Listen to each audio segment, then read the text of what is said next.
Powertrain Industries, the leader in driveline innovation and solutions, brings you another edition of How To.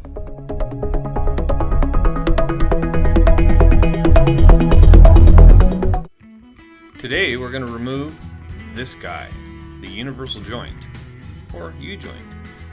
First, let's remove the bearing caps and inspect the trunnion.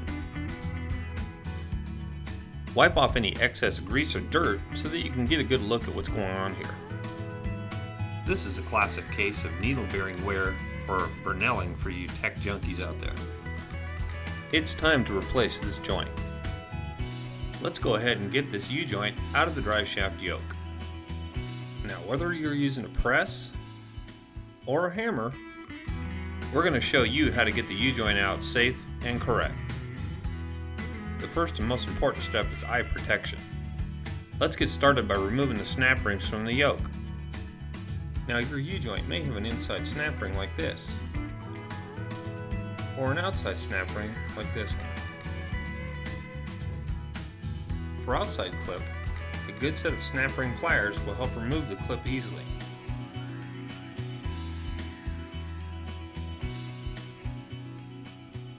For inside clips, a flathead screwdriver works best with a hammer to punch the clip from the yoke. Let's give it a try. You'll want your flathead screwdriver to seat right behind the clip to force it off. But before you do this, place a rag behind the yoke in order to catch the clip as it flies off. Now place your flathead in its spot and give a firm strike with a hammer like this. Repeat this step for the other snap rings. It may take a few tries. Now let's get the joint out.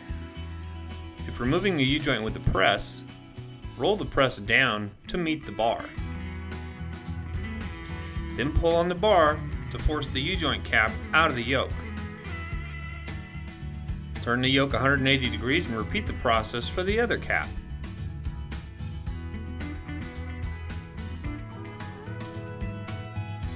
Once the caps are removed, then remove the trunnion and you're done. If you're using a hammer to do the job, you'll need a U-joint cradle like this one, or a table vise like this one, and an impact socket with a hole inside it large enough for the U-joint cap to go inside.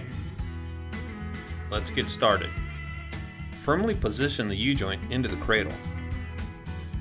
Position a socket directly over the cap. Then with a forceful strike from a hammer, push the cap out of the yoke's eye. Let's take another look.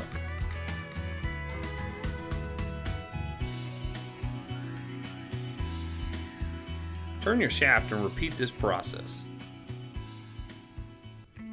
until both caps have been removed. This may take several strikes. If you're using a vise to remove your joint, never, by any means, clamp down onto the drive shaft tubing. Doing this can result in damaging the tube, causing vibrations and drive shaft failure. Instead, use the vise ears to rest just like you would use the U-joint cradle, and then remove the same way.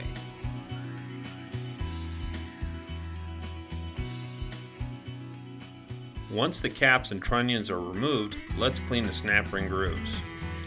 This will ensure a proper seating for your new snap rings later on. Next, deburr and clean the U-joint holes. Failure to do so may result in a tight-fitting U-joint and possibly premature failure.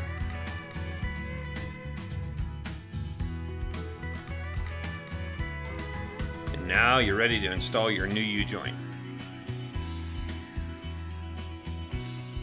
Powertrain recommends installing pre-lubed Spicer Life joints. If you're using a lubed or serviceable U-joint, make sure to add grease to your cap before the installation. Let's go ahead and put it in. First, slip the trunnion through one of the U-joint holes. Next, insert a cap into the hole while slipping the trunnion into the cap. Be careful here as to not displace any of the needle bearings inside of the cap. If this happens, remove the cap from the trunnion, restack the needles, and try again. Once you're ready, roll the press down until it meets the top of the cap. Then pull down on the handle, forcing the cap into the yoke eye. Your optimum spot for the cap is just below the snap ring groove. Turn the shaft and repeat the procedure for the other cap. When installing the U-joint back into the yoke with a hammer, the same rules and procedures apply. Be careful not to use the ball part of a ball-peen hammer on your U-joint cap. Doing this can damage the cap internally and may result in premature U-joint failure. Instead, use the flat part of the hammer for a more flush strike.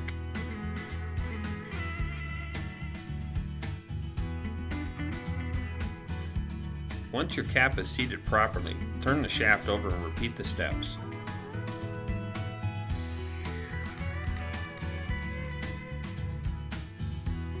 Now let's use our flat-faced punch to seat the cap properly into place. Strike the punch until the cap rests just below the snap ring groove. Now let's insert our snap rings with a set of snap ring pliers.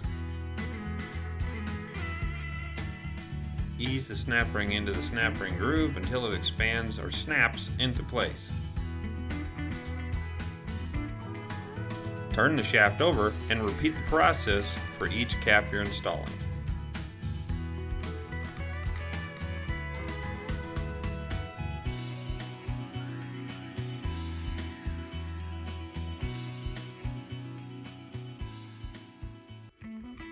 When installing your U-joint equipped with inside snap rings, follow the same steps. But this time, make sure the snap ring groove that's machined into the cap rests just below the retaining wall of the yoke.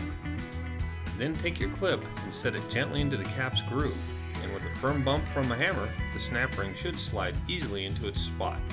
Repeat this step as necessary for the remaining clips. It may be necessary to strike the side of the yoke to relieve the pressure on the U-joint in order to make it rotate properly. Another way to relieve pressure is to strike the punch on top of both caps in order to free tension.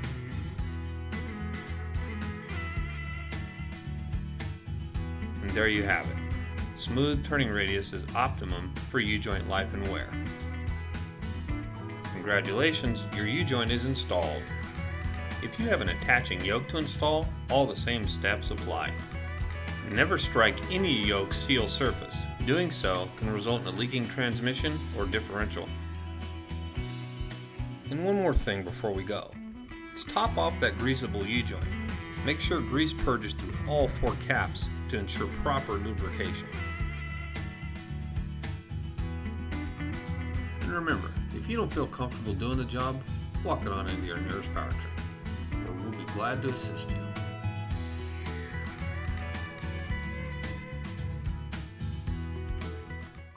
Thanks for watching this episode of Powertrain Industries How To. Tune in again for another episode coming soon.